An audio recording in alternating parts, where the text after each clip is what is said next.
काऊ विद्वान हंस को प्रश्न कला शास्त्र गुड़िकर सत्संगर एते महिमा कथा कहीं कहुई। हंस उत्तर देला संगति जहा सहित होता है तार जेपरी गुण थाए सेपरी गुण संगति करिवा वाला को प्राप्त होता है। गरम लुहा उपरे पड़िले जलर चिन्ह भी रहे नहीं, किंतु सेई जल पद्मपत्र उपरे पड़िले मोती परी चमकी थाए एवं सेही जल स्वाति नक्षत्र शामुका उपरे पड़िजिबा द्वारा मोती होई जाए।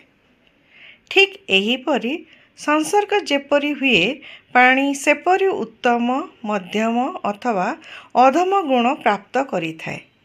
अखंड ज्योति एप्रिल 2017 पृष्ठा संख्या 9। धन्यवाद। विचारक्रांति दूत यूट्यूब ओडिया चैनल को सब्सक्राइब करिया सह परवर्ती वीडियो प्राप्त करिया पई बेल आइकन दबांतु एवं विचारक्रांति दूत ओडिया फेसबुक और इंस्टाग्राम सह जोड़ी हुंतु। धन्यवाद।